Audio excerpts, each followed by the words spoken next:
your pediatrician prescribed MiraLAX for your child's constipation and told you that it was safe, but weeks later your child's experiencing meltdowns, anxiety, and behavioral changes that you've never really seen before?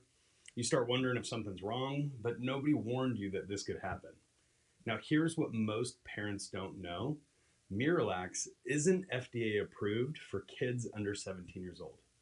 And the FDA has received numerous reports of serious neuropsychiatric side effects in kids, including anxiety, aggression, paranoia, and obsessive compulsive behaviors.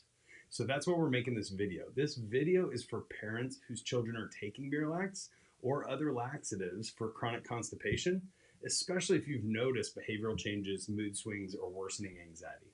It's also for parents who want to understand why their child's constipation keeps coming back despite using these medications.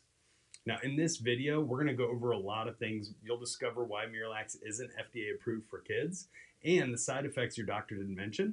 We're going to go over the perfect storm and how that creates nervous system dysfunction that shows up as constipation. We're going to go over why laxatives only care for the signs instead of restoring natural digestive function, and the neurological approach that helps kids heal without medication and without those scary side effects. Now, in our office here in Olathe, Kansas, we see patients all the time who are told to try MiraLAX first by their doctor, with some that have been taking it regularly for months or even years. Now, according to the American Academy of Family Physicians, constipation affects 30% of kids worldwide, and many pediatricians turn to this drug as a first-line care option. Unfortunately, pediatricians don't have many other tools in their toolbox for constipation, so this is usually a common recommendation for that 30% number. Now, MiraLAX isn't FDA approved for kids, so why are doctors still prescribing it? It's not approved for kids under 17, and pediatric use is considered off-label.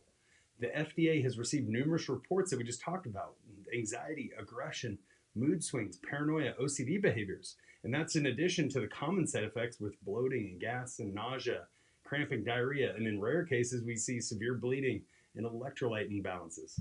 Traditional medicine cares for constipation as a symptom to manage, not a signal that something deeper is wrong. When side effects appear, doctors usually just adjust the dosage or they throw other medications at it, keeping kids dependent while the root cause remains untouched. And that's why we want to get into how MiraLAX works and why it's usually the problem. MiraLAX works through osmosis, pulling water into the intestines to artificially soften stool. And this bypasses your kid's natural digestive processes that should be regulated by the nervous system. Now, our nervous systems act like an air traffic controller, coordinating every aspect of digestion from start to finish. It's like pressing the gas pedal with the parking brake on if you're forcing movement but straining the entire system. Kids who receive multiple rounds of antibiotics before the age of 2 are significantly more likely to develop allergies, asthma, gut issues, and disrupting that natural processes that have those long-term consequences. And that's why constipation started usually long before you notice, and that's what we call the perfect storm. A lot of times it can be even in prenatal period, the prenatal stress that affects the baby's developing nervous system, creating that heightened fight or flight response patterns. We see it with birth interventions all the time on our paperwork with patients: C-sections, forceps, vacuum use. A lot of birth can be physically traumatic to the spine, creating those subluxations that disrupt the nervous system communication. And then usually as time goes on, once baby's earthside, those environmental toxins, the heavy metals, the pesticides, the plastics that interfere in our daily lives with normal nervous system function. We also see antibiotic overuse, which disrupts the gut bacteria balance and weakens that digestive health with each round that we do. Now, these factors all together combine in that perfect storm to create sympathetic dominance. The child's nervous system is like a computer with too many tabs open, unable to coordinate basic digestive functions because of all this additional stress from all these different paths. And that's where the neurological path forward is. We want to address that root cause, the nervous system. Neurologically focused chiropractic care identifies, addresses those areas of high tone and high stress and those subluxations that cause that nervous system dysfunction.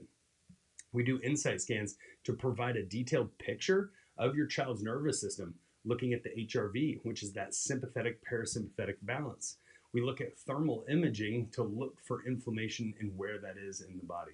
And we use an SEMG to look at that neuromuscular tension so we can get readings on everything to get all the data to figure out how to balance and regulate that nervous system. We do that with gentle adjustments that reduce that sympathetic stress and activate the vagus nerve to restore that rest and digest mode, which is what babies and kids should be in most of the time anyway. Digestive motility is often the first function to improve when the nervous system starts to get balanced and it's restored. And we see it with those insight scans where we can reveal the subluxations and the sympathetic dominance. And after several weeks of care, we usually see those bowel movements normalize, stomach pain subside, and behavior improves because now that underlying symptom is not creating that fight or that flight response that we see with a lot of symptoms and a lot of challenges in these kids.